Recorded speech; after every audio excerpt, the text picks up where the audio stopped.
Hello everyone.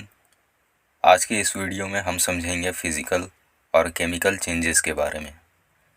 तो सबसे पहले बात करते हैं फिज़िकल चेंज के बारे में। तो चलिए इसके लिए हम एक एग्जांपल को कंसिडर करते हैं।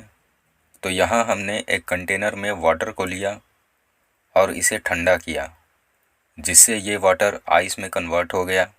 फिर हमने इस वाटर को गर्म करना शुरू किया, तो इस कंटेनर का वाटर वेपर में कन्वर्ट होना शुरू हो गया। तो जब ये वाटर आइस और वेपर में कन्वर्ट हुआ तो हुआ ये कि सिर्फ वाटर लिक्विड स्टेट से सॉलिड और गैसियस स्टेट में कन्वर्ट हो गया। मीन्स सिर्फ स्टेट में चेंज हुआ, जबकि सब्सटेंस में कोई चेंज नहीं हुआ।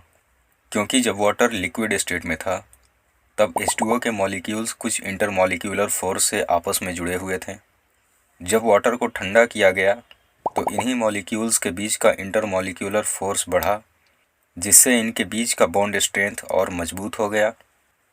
और जब वाटर को गर्म किया गया तो इनके बीच लगने वाले फोर्स का स्ट्रेंथ घट गया और यही H2O के मॉलिक्यूल्स एक दूसरे से दूर हो गए।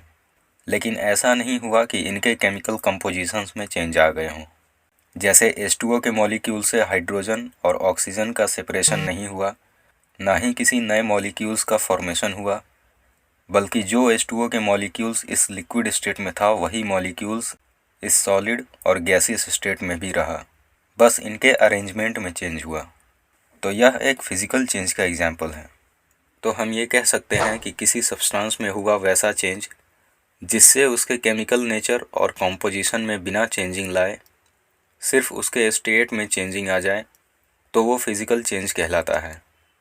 इसके और भी एग्जाम्पल्स के बारे में बात करें तो कांच का टूटना, लकड़ियों को छोटे पीसेस में काटना, नमक का पानी में घुलना, ये सब फिज़िकल चेंज के एग्जाम्पल्स हैं। क्योंकि यहाँ कांच टूट जाने और लकड़ियों के छोटे टुकड़े हो जाने पर सिर्फ इनके शेप में चेंजिंग आता है, लेकिन सब्सटेंस में कोई चेंज नहीं आता। जब नमक पानी में घुल जाता है तो इनका मिक्सचर तैयार होता है, जिनमें नमक और दोनों के मॉलिक्यूल्स होते हैं, जिन्हें फिर से गर्म करके अलग किया जा सकता है। अब आगे समझते हैं केमिकल चेंज के बारे में। इसके लिए भी हम एक एग्जाम्पल को कंसिडर करते हैं।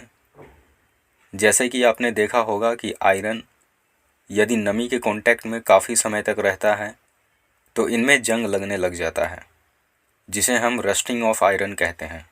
तो जब आयरन नमी के कांटेक्ट में होता है तो ये नमी से रिएक्ट कर जाता है, जिसके कारण यही आयरन रस्ट के फॉर्म में बदल जाता है। मतलब ये आयरन अब एक नए फॉर्म में कन्वर्ट हो गया, यानी सब्सटेंस में ही चेंजिंग आ गया है और इससे वापस आयरन को प्राप्त करना पॉसिबल नहीं है। तो हम ये कह सकते हैं कि सब्सटेंस में होने वाले वैसे चेंजेस जिसके कारण इसके केमिकल कॉम्पोजिशन में चेंजिंग आ जाए और नए सब्सटेंस का फॉर्मेशन हो जाए तो इसे केमिकल चेंज कहा जाता है। केमिकल चेंज के और भी एग्जांपल्स को देखें तो लकड़ी का जलना, दूध से दही का बनना, खाने का डाइजेस्ट होना, ये सभी केमिकल चेंज के ही एग्जांपल्स हैं। क्योंकि लकड़ी के जल जाने के बाद एक नए सब्सटेंस के रूप में कार्बन डाइऑक्साइड, वाटर वेपर और ऐश का फॉर्मेशन होता है, जिससे वापस किसी भी प्रोसेस द्वारा लकड़ी नहीं प्राप्त किया जा सकता। इसी प्रकार दूध से दही बनने में भी एक नए सब्सटेंस का फॉर्मेशन हो रहा है, जिससे वापस दूध नहीं प्राप्त किया जा सकता है। और इसी प्रकार से खाने के डाइजेस्ट होते समय कार्बोहाइड्रेट जैसे कॉम्प्लेक्स मॉलिक्यूल्स का ग्लूकोज जैसे सिंपलर मॉलिक्यूल्स में कन्वर्जन होता है। अब बात करें बर्निंग ऑफ कैंडल के प्रोसेस के बारे में, तो इसमें फैक्ट की बात यह है कि इस प्रोसेस के दौरान फिज़िकल और केमिकल दोनों ही चेंजेस होते हैं। दरअसल इस प्रोसेस में दो चीज़ें होते हैं, फर्स्ट कंबशन ऑफ वैक्स और second melting of wax. Wax जो कि हाइड्रोकार्बन्स होते हैं, जब इनका कंबशन होता है तो wax carbon dioxide, water vapour और हीट में कन्वर्ट होता है, जो कि एक केमिकल चेंज है। और जब ये वैक्स हीट के इफेक्ट से मेल्ट होता है तो ये सॉलिड से लिक्विड स्टेट में कन्वर्ट हो रहा होता है, जो कि एक फिज़िकल चेंज का एग्जाम्पल है। तो कैंडल के बर्न होते समय ये दोनों प्रकार के चेंजेस देखने को मिलते हैं। तो इस प्रकार से हमने समझा फिज़िकल और केमिकल चेंजेस के बारे में। सो आई होप कि ये टॉपिक्स आपको अच्छे से क्लियर हो गए होंगे।